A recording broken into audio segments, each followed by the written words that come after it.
नमस्कार, आप सभी का स्वागत है यूथ अध्ययन के चैनल पे।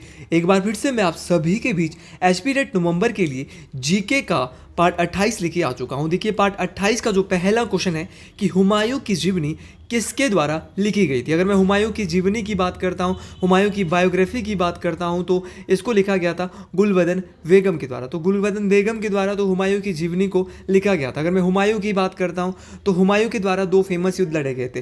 पहला इनके द्वारा 1539 में लड़ा जाता है चौसा का युद्ध। चौसा का जो युद्ध है वो शेरशाह सूरी और हुमायूं के बीच में लड़ा जाता है। इस युद्ध में जो जीत होती है वो शेरशाह सूरी की होती है। इसके बाद 1540 में हुमायूं का एक फिर से युद्ध होता है जो कि फिर से शेरशाह सूरी के साथ होता है, और इस युद्ध में भी जो है वो शेरशाह सूरी की ही जीत होती है और हुमायूं की फिर से हार होती है।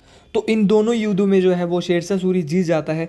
अगर मैं हुमायूं की बात करता हूं तो हुमायूं को जो है वो परफेक्ट मैन भी कहा जाता है। तो परफेक्ट मैन किस मुगल शासक को कहा जाता है, तो ये हुमायूं को कहा जाता है। अगर इस मुगल सल्तनत की बात की जाए तो बाबर ने जो है वो मुगल सल्तनत की भारत में नींव रखी थी, क्योंकि बाबर ने सर्वप्रथम 1526 में जो है वो पानीपत की पहली लड़ाई लड़ी थी, और पानीपत की पहली लड़ाई में इसने लोधी वंश के अंतिम शासक इब्राहिम लोधी को हराया था। अगर मैं बात करता हूँ अगले क्वेश्चन की, देखिए अगले क्वेश्चन में जाने से पहले अगर आप सीरियस एस्पिरेंट्स हो एलटी टेट, टीजीटी टेट या किसी भी टेट एग्जाम के, तो आप हमारे बैचेस से जुड़ सकते हैं। ये हमारा कॉन्टैक्ट नंबर है 7876145409।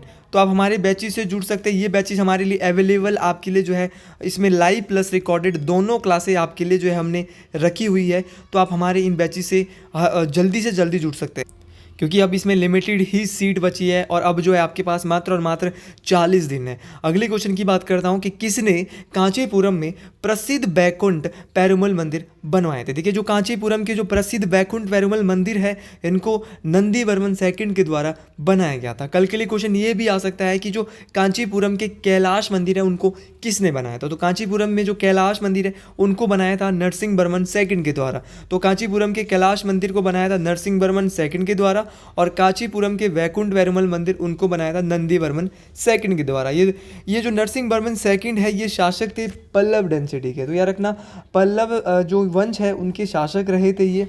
अगले क्वेश्चन की बात करते हैं। अगला क्वेश्चन बोल रहा है कि किस वेद में यज्ञ सूत्र है। देखिए, यज्ञ सूत्र जो है वो कहाँ पे दिए गए हैं, तो यज्ञ सूत्र का जो वर्णन है वो यजुर्वेद में किया गया है। देखिए, यज्ञ आदि से संबंधित वेद कौन सा है? यजुर्वेद। क्वेश्चन अर्थवेद, जादू टोनों से संबंधित वेद अर्थवेद। ऋग्वेद, सबसे प्राचीन वेद, सबसे प्राचीन वेद कौन सा है? ऋग्वेद। 10 मंडल, 1028 सूक्त है इसमें, और 10,465 ऋचाएँ है। अगर मैं सामवेद की बात करता हूँ तो भारतीय संगीत का जनक जो है किस वेद को कहा जाता है? तो सामवेद को कहा जाता है। तो ये सारे वेद भी आपको याद रखने, एक एक बात आपको यहाँ से याद रखनी। अगले क्वेश्चन की बात करता हूँ। अगला क्वेश्चन है कि डॉक्टर भीमराव अंबेडकर ने स्थापित की थी। देखिए, जो भीमराव अंबेडकर है इनके द्वारा क्या स्थापित किया गया था? तो भीमराव अंबेडकर के द्वारा जो है वो स्वतंत्र श्रमिक पार्टी की स्थापना की गई थी। अगले क्वेश्चन को देखते हैं, और यहाँ पे मैंने इकोनॉमिक्स से लेकर हिमाचल प्रदेश से लेकर हर एक चीज़ को जो है इस पार्ट में, और अब जो मैं आपके बीच ऐसे ही पार्ट लाता रहूँगा इंपॉर्टेंट चीज़ें। तो हिमाचल प्रदेश किस वर्ष पारसी राज्य बना? ये क्वेश्चन हमने बहुत बार डिस्कस किया है, तो आपको आंख बंद करके आना चाहिए कि 1951 में जो है हिमाचल प्रदेश पारसी राज्य बना। अगर मैं हिमाचल के गठन की बात करता हूँ तो 15 अप्रैल 1948 को हिमाचल प्रदेश का गठन होता है। इसके बाद जब हिमाचल का गठन होता है तो हिमाचल प्रदेश में 4 जिले होते हैं। आप सभी लोग जानते हैं कौन कौन से जिले हैं। ट्रिक दिया है SMMC।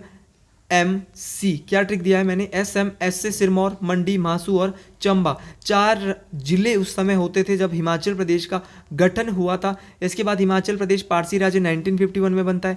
इसके बाद पारसी राज्य में ही बिलासपुर को हिमाचल प्रदेश का 1954 में मिलाया जाता है, और बिलासपुर हिमाचल का 5वां जिला बनता है। इसके बाद 1960 में 1 मई 1960 को जो है वो किन्नौर को हिमाचल का 6ठा जिला बनाया जाता है, और इसके बाद 1966 में विशाल हिमाचल का निर्माण होता है, और 25 जनवरी 1971 को हिमाचल प्रदेश को पूर्ण राज्य का दर्जा मिलता है। तो ये पूरा सिनेरियो आपने जो है जो सुना है, जो मैंने आपको सुनाया है, यहाँ से क्वेश्चन उठते ही उठते हैं। तो याद रखना, विशाल हिमाचल का निर्माण बोलेगा, 6ठा जिला बोलेगा, या फिर आपको बोलेगा 4था जिला और 5वां जिला कौन बना था। जैसे बिलासपुर हिमाचल का 5वां जिला बना। तो एक एक बात आप यहाँ से याद रखेंगे, मोस्ट इंपॉर्टेंट है।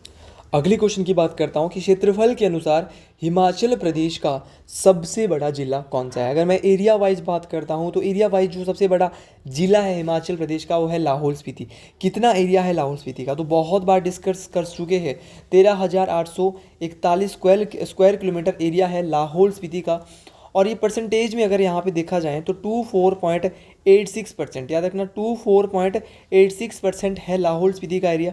अगर मैं बात करता हूँ इसके साथ ऑप्शन में बहुत सारे ज़िले हैं, जैसे चंबा का जो एरिया है वो 6,522 स्क्वायर मीटर है। ये आप याद रखना है। परसेंटेज में जो है 11.77 है, 11.71% है। और अगर किन्नौर की बात की जाए तो किन्नौर का जो एरिया है वो 6,401 स्क्वायर किलोमीटर है, जो कि 11.5 है, स्क्वायर में 5% है हिमाचल प्रदेश के टोटल एरिया का। कांगड़ा ऑप्शन में दिया है, तो अगर मैं कांगड़ा की बात करता हूँ तो कांगड़ा का है 5,739 वर्ग किलोमीटर। ये भी आपको याद रखना है कांगड़ा का एरिया भी। और परसेंटेज में जो कांगड़ा जो कवर करता है हिमाचल प्रदेश का एरिया वो करता है 10.31% है। आपको हर एक चीज़ यहाँ से याद रखनी है।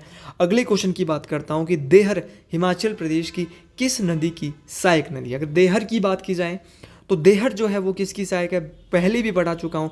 देहर जो है वो किसकी सहायक है, ब्यास नदी की सहायक नदी है। देखिए देहर तो ब्यास की सहायक है। और कौन कौन सी ब्यास की सहायक है जो परीक्षाओं में बार बार पूछी जा रही है। देखिए एक तो देहर जो है वो ब्यास की सहायक है। इसके बाद आपको हंसा नदी ब्यास की सहायक है, लूणी नदी ब्यास की सहायक है, चक्की नदी ब्यास की सहायक है, गज नदी ब्यास की सहायक है, हारला नदी ब्यास की सहायक है, मानुनी नदी ब्यास की सहायक है, न्यूगल नदी ब्यास की सहायक है, पार्वती नदी ब्यास की सहायक है, मलाड़ा रिवर हो गया, चक्की रिवर हो गया। ये सारी की सारी जो है सहायक किसकी है, ब्यास नदी की ट्रिब्यूटरीज है। अगर मैं ब्यास की बात करता हूँ तो याद रखना इसका जो वैदिक नाम है वो अर्ज किया है। उसी प्रकार ऑप्शन में यमुना दिया है, यमुना का वैदिक नाम कालिंदी है, रावी का पुरुषिणी है, और आपका चिनाब का जो है वो अस्किनी है। तो एक एक बात आप याद रखेंगे। जल घनत्व तो सबसे ज़्यादा किस नदी का है, तो चिनाब का है। सबसे छोटी नदी हिमाचल प्रदेश में जो सबसे कम बहती है वो यमुना रिवर है। तो हर एक बात आपको याद रखनी है। मोस्ट इंपॉर्टेंट परीक्षाओं में यहाँ से क्वेश्चन बनते हैं। रूपा घाटी हिमाचल प्रदेश के किस जिले में स्थित है। देखिए रूपा घाटी की अगर बात की जाए तो रूपा घाटी जो है वो किन्नौर में है। कहाँ पे, किन्नौर में। रूपा घाटी के साथ साथ सांगला घाटी, देखिए सांगला घाटी कहाँ पे, सांगला घाटी भी भैया किन्नौर में है। सांगला घाटी को ही बसपा घाटी भी कहा जाता है। इसके अलावा चंबा घाटी जिसको रावी घाटी कहा जाता है। और इसके अलावा इसका जो फेमस नाम है वो दूध एवं शहद की घाटी, valley of honey and milk भी इसको कहा जाता है। देखिए अगर मैं चंबा की ही बात करता हूँ तो चंबा जो शहर है वो रावी नदी के पास है। और इस चंबा शहर की जो स्थापना है वो किसके द्वारा की गई थी, तो चंबा शहर की स्थापना चंबा के राजा साहिल वर्मन के द्वारा अपनी बेटी चंपावती के नाम पे की गई। इसके अलावा ऑप्शन में सिरमौर दिया है। सिरमौर में है क्यारदादून घाटी। देखिए क्यारदादून घाटी वही है जिसको पोंटा घाटी भी कहा जाता है, ये सिरमौर ज़िले में है। इसके अलावा सोलन की बात करते हैं तो सोलन में एक दून घाटी है। देखिए क्यारदादून तो पोंटा में है, आपकी सिरमौर के पोंटा में है, लेकिन दून घाटी यहाँ पे, तो दून खाली सोलन में है। इसके अलावा सैफरून घाटी और कुनिहार घाटी, ये भी दोनों के दोनों कहाँ पे, सोलन में स्थित है। इसके अलावा हिमाचल प्रदेश की सबसे अधिक उपजाऊ घाटी मंडी ज़िले में। ये कौन सी घाटी है मंडी ज़िले में, तो मंडी ज़िले में है इमला बिमला घाटी। मंडी ज़िले में है बलय घाटी जो है ये हिमाचल प्रदेश की सबसे अधिक उपजाऊ घाटी है। इसके अलावा अगर ऊना की बात की जाए तो ऊना में है स्वां घाटी भी है और स्वां नदी भी है। दोनों बातें आपको याद रखनी है। तो स्वां नदी को जो है वो दुख की दरिया भी कहा जाता है। अब आते हैं हम कुछ इकोनॉमिक्स के बेहतरीन क्वेश्चन में, क्योंकि जो इकोनॉमिक्स के क्वेश्चन हैं बहुत कम हमारे द्वारा पढ़े जाते हैं और ये अक्सर टेट परीक्षाओं में रहते ही रहते हैं। लेकिन ये इसका जो एरिया है वो उतना ज़्यादा नहीं है, लेकिन फिर भी यहाँ से क्वेश्चन जरूर रहते हैं। तो अगला क्वेश्चन है कि निम्नलिखित में से कौन भारतीय अर्थव्यवस्था के प्राथमिक क्षेत्र में आता है। आपको मैं इतना यहाँ से बता देना चाहता हूँ कि आपके लिए हर एक कंटेंट अभी परीक्षा के लिए भैया 40 से 45 दिन बचा है। अगर आप इन वीडियो को देख के ही, अगर आप हमारा बैच भी नहीं ले रहे हो, इन वीडियो को भी देख रहे हो, तो भी आपका कार्य होने वाला है, 101% होने वाला है। क्योंकि यहाँ पे भैया पिछले 10 सालों के क्वेश्चन पेपर को पढ़ाया जा रहा है, खोद के एक एक क्वेश्चन निकाला जा रहा है कि कैसे कैसे क्वेश्चन परीक्षा में आए थे और कैसे कैसे आपसे पूछे जाएंगे। तो निम्नलिखित में से कौन भारतीय अर्थव्यवस्था के प्राथमिक क्षेत्र में आता है। Which of the following falls in primary sector of Indian economy. तो इंडियन इकोनॉमी की अगर मैं बात करता हूँ तो इसमें 3 प्रकार के सेक्टर है। एक तो है प्राइमरी सेक्टर, दूसरा है सेकेंडरी सेक्टर और फिर है टर्सरी सेक्टर। देखिए 3 सेक्टर है, प्राथमिक क्षेत्र, द्वितीय क्षेत्र और सेवा क्षेत्र, एक एक क्वेश्चन यहाँ से परीक्षा में बनेगा और मैं आपको एक एक क्वेश्चन बताऊंगा। देखिए प्राथमिक क्षेत्र में क्या क्या आता है, तो देखिए जो यहाँ पे भारतीय अर्थव्यवस्था की जो प्राथमिक क्षेत्र में आता है वो फॉरेस्ट्री आती है, वो वानिकी आती है। अगर मैं यहाँ पे बात करता हूँ प्राइमरी सेक्टर की बात करता हूँ, तो प्राइमरी सेक्टर में जैसे आपका फिशिंग हो गया, आपका माइनिंग हो गया, आपकी फॉरेस्ट्री हो गया, आपका फार्मिंग हो गया, ये सारा का सारा कहाँ पे आता है, प्राथमिक क्षेत्र में आता है। देखिए जो कच्चा माल जो है वो कहाँ पे तैयार होता है, प्राइमरी सेक्टर में। अगर सेकेंडरी सेक्टर की बात करता हूँ तो जितनी भी ये फैक्ट्रीज वगैरह है, मैन्युफैक्चरिंग से रिलेटेड जितनी भी चीज़ें हैं वो कहाँ पे आ रही है, सेकेंडरी सेक्टर में। चाहे बिल्डर है, चाहे मैन्युफैक्चरिंग के रिलेटेड जितनी भी वर्क्स है वो किस में आ रहे हैं भैया, सेकेंडरी सेक्टर में आते हैं। अगर टर्शरी सेक्टर की बात करते हैं, सेवा क्षेत्र की बात करते हैं, तो सेवा क्षेत्र में आपका बैंकिंग आएगा, आपका इंश्योरेंस हो गया, आपका डिस्ट्रीब्यूशन हो गया, आपका सर्विसेज हो गया। तो ये सभी जो है वो कहाँ पे आने वाले हैं, आपके टर्शरी सेक्टर में आने वाले हैं। तो 3 प्रकार के सेक्टर होते हैं, ये भी आपको पता चल गए। अगर आपसे क्वेश्चन आएगा बैंकिंग किस सेक्टर में आता है, सेवा क्षेत्र में जो है वो बैंकिंग आता है। क्वेश्चन आपको पूछेगा कि आपका सर्विस किस में आ रहा है, तो सर्विस जो आपके टर्शरी सेक्टर में आ रहा है। लेकिन अगर वानिकी पूछ लिया आपसे, कच्चा माल पूछ लिया, तो किस में आता है, प्राइमरी सेक्टर में आता है। तो इस प्रकार के क्वेश्चन आपको पता होने चाहिए। आपसे किसी भी तरह का क्वेश्चन एग्जामिनर बनाएगा, आपको दिक्कत परीक्षाओं में नहीं आनी चाहिए।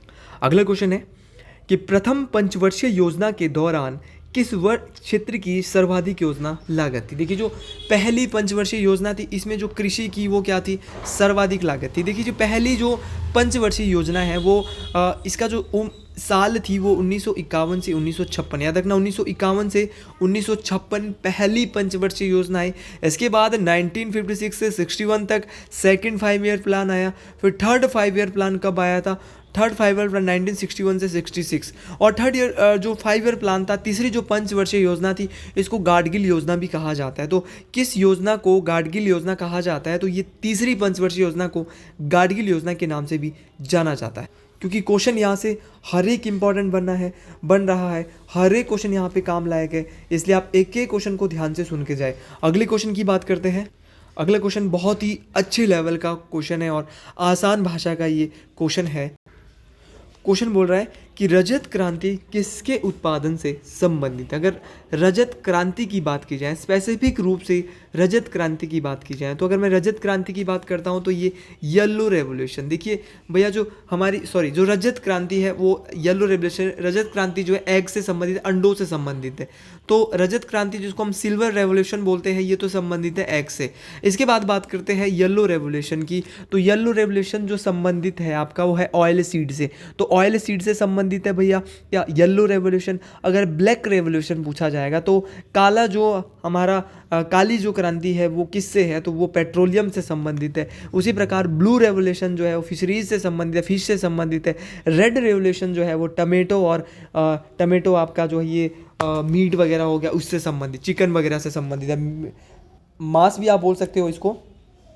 अगला क्वेश्चन है कि भारतीय स्टेट बैंक को पहले कहा गया था, और सेम क्वेश्चन मैंने आपको बताया था, एक बात बताई थी कि जो SBI है वो क्या है भैया, जो ऑप्शन में हम पढ़ते थे, और मैंने आपको इसका पुराना नाम भी बहुत बार बता दिया है। तो आज फिर से बता रहा हूँ कि जो भारतीय स्टेट बैंक है इसका जो पुराना नाम है वो इंपीरियल बैंक ऑफ इंडिया। अगर भारतीय इंपीरियल बैंक ऑफ इंडिया का नाम 1955 में चेंज होकर इसका नाम क्या हो गया था, SBI state bank of India. State bank of India की अगर बात की जाए तो ये भारत का सबसे बड़ा व्यापारिक बैंक है। इसका हेडक्वार्टर की बात की जाए, देखिए मुख्यालय जरूर पूछा जाता है, तो इसका जो मुख्यालय है वो कहाँ पे है, तो इसका मुख्यालय जो है वो मुंबई में है। कहाँ पे है, मुंबई में। और यहाँ से मैं एक चीज़ और आपको अनाउंस करना चाहता हूँ कि अगर आप हमारी क्लासें लेना चाहते हो तो आपने अगर यहाँ तक वीडियो आप डेडिकेटेड स्टूडेंट हो तो आपके लिए मैं जो है वो सीधा और सीधा अभी भी बैच से, अपने बैच से जो है वो आज भी मैं आपको बता रहा हूँ। देखिए वो तो मेरी एक वीडियो अगर आपको ढूंढ के मिलेगी तो आप देख लेना, 15% अभी भी अपने कोर्स पे ऑफ कर रहा हूँ। अगर आप 40 दिन का कोर्स ले रहे हो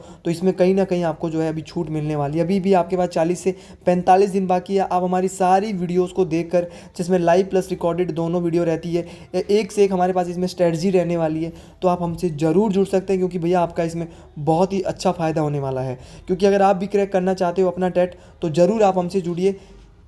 अगला क्वेश्चन है, और ये क्वेश्चन अक्सर अगर ऐसे क्वेश्चन रहते हैं तो हमें जो है हड़बड़ाहट होती है। Which year is known as the year of great divide. देखिए जो है महान विभाजक वर्ष, एचएएस में ये क्वेश्चन पूछा गया है, एलाइड सर्विसेज हो चाहे पटवारी का पेपर हो, कहीं ना कहीं ये क्वेश्चन जो है जरूर बना है। तो महान विभाजक वर्ष की अगर बात की जाए तो महान विभाजन वर्ष जो है ये 1921 को, महान विभाजन वर्ष 1921 को क्यों कहा जाता है, ये हर एक बात आप अपने आप इसके बारे में तथ्य से ढूंढेंगे। अगले क्वेश्चन की बात करते हैं। अगला क्वेश्चन है कि भारत निर्माण योजना में निम्नलिखित में से क्या सम्मिलित नहीं है। अगर बात की जाए भारत निर्माण योजना की, तो भारत निर्माण योजना की अगर बात की जाए तो इसमें जो है वो क्या सम्मिलित नहीं है। तो भारत निर्माण योजना में शिक्षा बिल्कुल भी सम्मिलित नहीं था। अगर शिक्षा सम्मिलित नहीं है तो सिंचाई सम्मिलित है, टेलीफोन सम्मिलित है, जल आपूर्ति सम्मिलित है, आपका हाउसिंग सम्मिलित है, आपका रोड्स सम्मिलित है। तो याद रखना भारत निर्माण योजना में जो है आपका सिंचाई होगा, टेलीफोन होगा, जल आपूर्ति होगा, आपका हाउसिंग होगा, आपका रोड्स होगा, लेकिन जो आपका शिक्षा है वो इससे बिल्कुल भी संबंधित नहीं है। तो ये भी आपको याद रखना है। अगर इसे मैं भारत निर्माण योजना की बात करता हूँ तो ये 2005 के आसपास जो है भारत में लॉन्च हुई थी भारत निर्माण योजना। तो इतनी बात आप यहाँ से याद रखें। अगर ऐसे क्वेश्चन परीक्षाओं में रहते हैं तो आपको ज़रूर ये जो है दिक्कत परेशानी खड़ी कर सकते हैं। एक एक क्वेश्चन आपको याद रखना होगा। आज मैं आपको डिटेल से हर एक चीज़ बता रहा हूँ।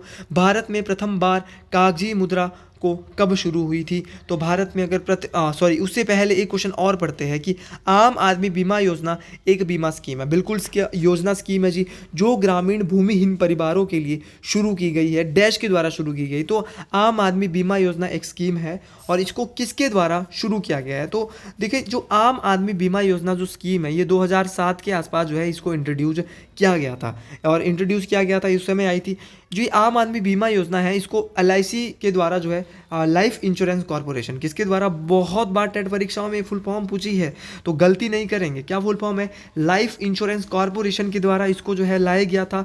आम आदमी बीमा योजना कब लाया गया था? स्कीम को 2007 में लाया गया था। एक एक बात आपको याद रखनी है, मोस्ट इंपॉर्टेंट ये बात है। अगले क्वेश्चन की बात करते हैं। अगला क्वेश्चन है भारत में प्रथम बार कागजी मुद्रा कब शुरू हुई। देखिए भारत की बात हो रही है। भारत में जो प्रथम बार जो कागजी मुद्रा शुरू हुई थी वो 1861-62 में हुई थी। तो 1861-62 में जो है सर्वप्रथम बार जो है भारत में कागजी मुद्रा शुरू हुई थी। अगर कागजी मुद्रा की बात हो रही है, करेंसी की बात हो रही है, तो भारत का केंद्रीय बैंक की भी बात कर लेते हैं। भारत का केंद्रीय बैंक आरबीआई कितनी भाषाओं जो है नोट पे दिखाई गई है, तो 15 भाषाओं को जो है भारतीय मुद्रा पे जो है दर्शाया गया है, कागजी मुद्रा पे दर्शाया गया है। ये बात आपको याद रखनी है। आरबीआई की स्थापना जो हुई थी ये 1 अप्रैल 1935 कब हुई थी? 1 अप्रैल 1935 को आरबीआई की स्थापना हुई थी। आरबीआई बैंकों का जो राष्ट्रीयकरण है वो कब हुआ था? ऐसे क्वेश्चन परीक्षाओं में अक्सर आते रहते हैं। तो राष्ट्रीयकरण, नेशनलाइजेशन हुआ था रिजर्व बैंक ऑफ इंडिया का 1949 में। देखिए क्वेश्चन यही नहीं रुकते, क्वेश्चन और भी आते हैं। क्वेश्चन आएगा कि एसबीआई का हेडक्वार्टर मुंबई में है, तो आरबीआई का कहाँ पर है? तो आरबीआई का जो है वो मुंबई में है और इसे बैंकर्स ऑफ बैंक भी कहा जाता है।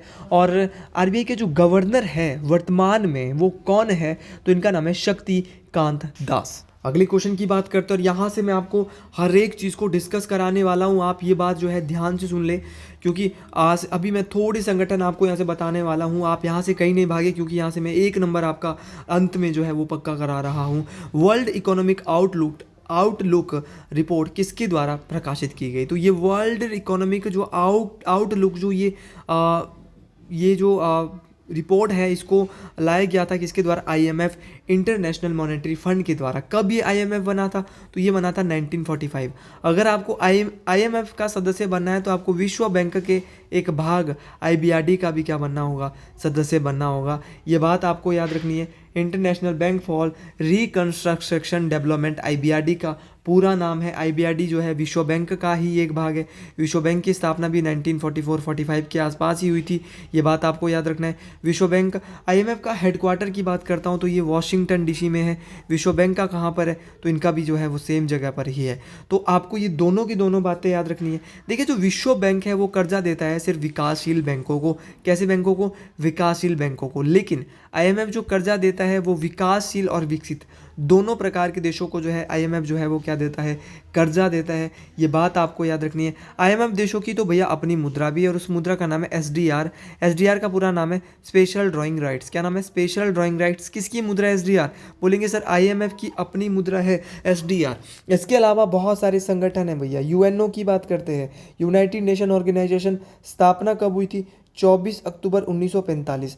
टोटल देश कितने? 193। 193 नंबर का देश कौन सा है? South Sudan. कौन सा है? साउथ सूडान 193 नंबर का देश है। ये बात भी आपको याद रखनी है, मोस्ट इंपॉर्टेंट ये बात है। ऐसे क्वेश्चन परीक्षा में पूछे जाएंगे। यूएनओ की अगर बात कर ही लेते हैं तो यहाँ इसके जो है 5-6 अंग है, लेकिन 5 अंग जो है वर्तमान में कार्य करते हैं। अब इसका जो एक सिक्योरिटी काउंसिल है, सुरक्षा परिषद है, उसमें 15 देश है। 15 में से 10 देश स्थायी देश है, मतलब कि अस्थायी देश है। 10 देश कैसे है? Non permanent. कैसे बोले भैया? नॉन परमानेंट है। लेकिन परमानेंट कितने हैं? तो परमानेंट देश जो है वो कितने हैं? 5 है। तो परमानेंट अगर आपसे पूछे जाते हैं स्थायी देश कौन कौन से हैं, तो स्थायी देश आपको याद रखना है एक ट्रिक। यूएनओ के जो स्थायी देश है वो 5 है, जिसके लिए आपको ट्रिक याद रखना है ABCFR से। मतलब कि ABC फिर से कुछ नहीं है। ए से अमेरिका, बी से ब्रिटेन, सी से चाइना, एफ से फ्रांस, आर से रशिया। तो 5 देश ऐसे हैं जिनके पास भैया स्थायी पावर है, जो बीटो पावर वाले देश कहे जाते हैं। इसके अलावा यूएनओ की जो अंतर्राष्ट्रीय न्यायालय है वो नीदरलैंड के द हैग में है। यहाँ पे जो है वो कितने जज बैठते हैं? 15 जज बैठते हैं। 15 जज जो होते हैं, इनका जो जज का जो कार्यकाल होता है वो 9 वर्ष होता है। ये बात भी आपको याद रखनी है। और ये क्वेश्चन आया है, इसी बार के टेट परीक्षा में आया है ये क्वेश्चन आपको, लेकिन ये दोबारा रिपीट हो भी सकता है। अगर नहीं हुआ तो आपको ये याद रखना है, काम जरूर आएगा। अंतर्राष्ट्रीय न्यायालय में 15 जज होते हैं। 9 जजों का यहाँ पे कोरम होता है कि कार्रवाई तभी शुरू होगी जब 9 जज वहाँ पे उपस्थित होंगे। जैसे लोकसभा का जो है वो कितना है? 1/10 है। राज्यसभा का भी कितना है? 1/10 है। तो आपको हर एक चीज़ को याद रखना है। हर एक चीज़ को अगर आप अपने माइंड में बिठा रहे हो ना, तो आपकी वो बात जो है वो माइंड में बहुत ही अच्छे से घुस रही है। क्योंकि मैं आपको करा तो रहा हूँ भैया, क्योंकि रोटी एक हाथ से नहीं बनने वाली है। अगर आप इन चीज़ों को, एक वीडियो को ध्यान से नहीं सुन रहे, आप फास्ट सुनने जा रहे हैं और 30 मार्क खान बन रहे हैं कि हमें तो आ जाता है, टेट कोई टफ बात नहीं है, उतना भी आसान नहीं है। पिछले बार आपने टेट का रिजल्ट देखा होगा, 34,000 बच्चे हिमाचल प्रदेश में टेट के एग्ज़ाम में फेल हो चुके हैं। 42,000 लोगों ने टेट भरा था, मात्र और मात्र 8,000 बच्चे जो है टेट में पास हुए थे। तो अगर आप चाहते हो, और हर साल कितने बच्चे बीएड करते हैं, आप सभी ये बात अच्छे से जानते हो, तो आप इस बार जो है वो टेट में बिल्कुल धोखा ना खाए। अगर आपने मेरी पिछले वाली वीडियो नहीं देखी है तो उनको पहले फिनिश करें, वरना भैया दिक्कत आ सकती है। अगर आपको वीडियो अच्छी लगी है तो अपने दोस्तों तक शेयर करें और अधिक से अधिक कमेंट करें हर हर महादेव की, ताकि मेरे अंदर एक बहुत ही अच्छी मोटिवेशन आए और मैं बहुत जल्द आपके बीच अगली वीडियो ला सकूं। जय हिंद, जय हिमाचल प्रदेश, हर हर महादेव।